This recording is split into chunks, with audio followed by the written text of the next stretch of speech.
Hello दोस्तों, स्वागत है आपका अपने यूट्यूब चैनल सीखो इंग्लिश में।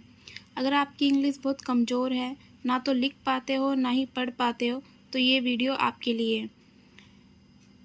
तो आज मैं लेकर आई हूँ आपके लिए एक स्टोरी जिसका टाइटल है जैसे को तैसा। मैं हर एक वर्ड पढ़ूँगी और इसका हिंदी में ट्रांसलेशन करूँगी। तो चलो शुरू करते हैं अब हम। Ramesh was very clever and always cheated others. Ramesh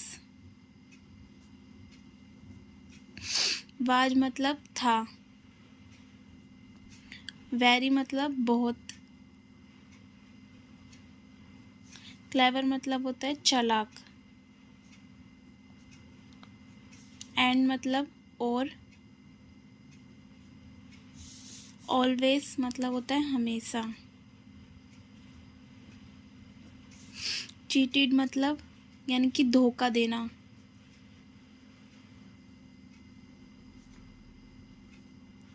धोखा देता था। अदर मतलब दूसरों को।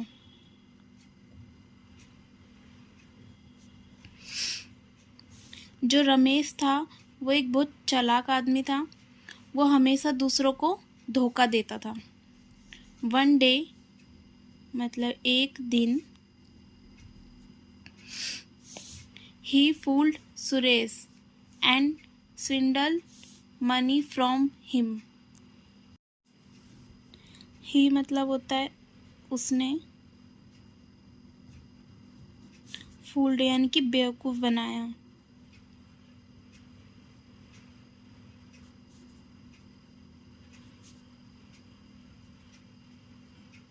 किसको बनाया? सुरेश को। और स्विंडल मतलब होता है ठग लिए, किसी को ठगना। कौन ठगा गया था? सुरेश। सुरेश को उसने बेवकूफ़ बनाया और ठग लिया।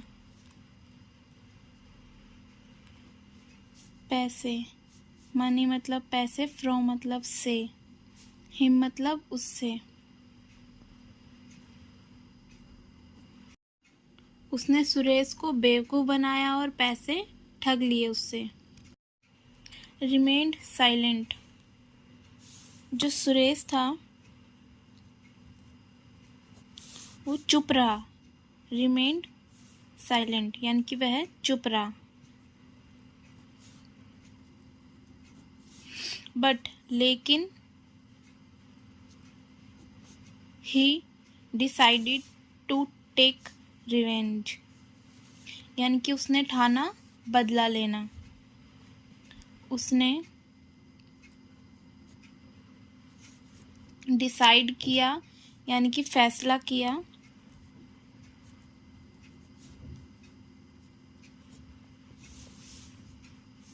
टू मतलब का, टेक मतलब लेना, रिवेंज मतलब बदला। उसने बदला लेने का फैसला किया। आफ्टर ए फ्यू डेज यानी कि कुछ दिनों बाद। आफ्टर मतलब होता है बाद, ए फ्यू मतलब होता है कुछ, डेज मतलब दिन, कुछ दिन बाद। सुरेश टेरेपिड रमेश इन ए फेक बिजनेस। सुरेश जो था, टेरेपिड मतलब होता है फंसा दिया।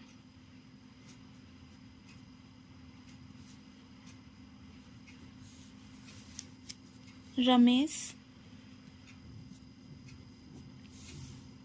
इन मतलब में, ए मतलब एक, फेक मतलब कि कुछ फर्जी जो होता है उसे फेक बोलते हैं। फर्जी, बिजनेस मतलब व्यापार। जो सुरेश था उसको फंसा दिया रमेश ने एक फर्जी व्यापार में। एंड मतलब और, ही मतलब उसने,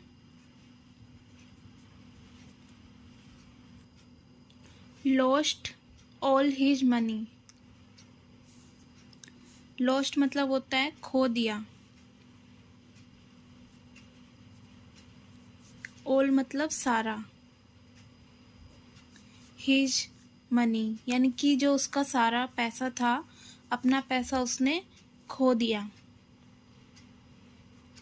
अपना पैसा।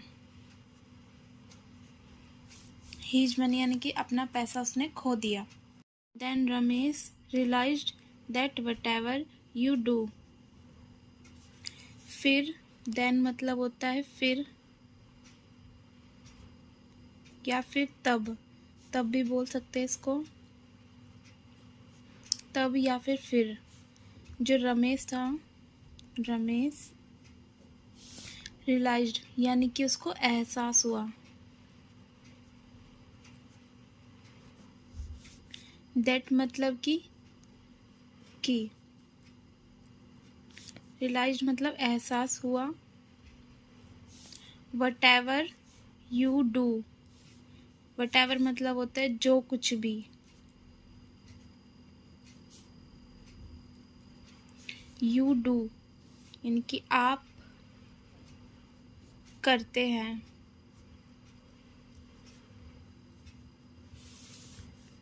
You will have to suffer the same. You मतलब आप या फिर तुम्हें।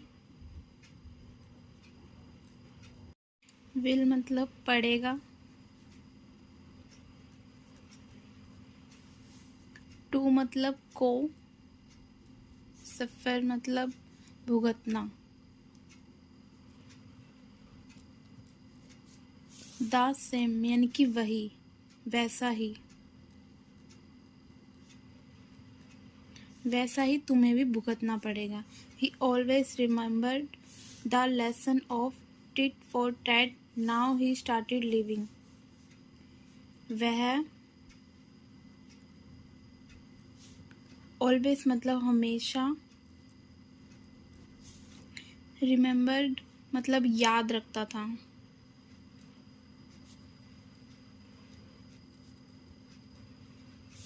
द लेसन यानी कि पाठ उसको, या जो लेसन बोल सकते हैं हम, सीख किसी चीज़ की या फिर सबक भी, और बोलते हैं पाठ भी। लेसन मतलब पाठ। ऑफ मतलब कि। टिट मतलब जैसे। फोर मतलब को। टेट मतलब जैसे को तैसा। नाउ मतलब अभी या अब। ही मतलब वह। स्टार्टेड लिविंग यानी कि शुरू किया उसने जीना। शुरू किया जीना। तो दोस्तों, हमें इससे क्या सीख मिलती है कि जो रमेश था वो बहुत चालाक था और हमेशा दूसरों को धोखा देता था वो। और एक दिन उसने सुरेश को बेवकूफ़ बनाकर पैसे उससे ठग लिए। सुरेश चुप रहा, पर उसने बदला लेने की ठानी। कुछ दिन बाद जो सुरेश था उसने रमेश को एक झूठे व्यापार में फंसा दिया और उसका सारा पैसा डूब गया। तब रमेश को एहसास हुआ कि जैसे करेगा वैसा ही उसको भी भुगतना पड़ेगा। जैसे को तैसा की सीख उसने हमेशा याद रही उसको, और अब वह ईमानदारी से जीने लगा। तो हमें कभी भी किसी को भी ठगना नहीं चाहिए, क्योंकि जैसा हम उसके साथ करेंगे वैसा ही वो भी हमारे साथ करेगा। तो चलो दोस्तों, मिलते हैं हम अपने अगली वीडियो में। तब तक के लिए बाय बाय।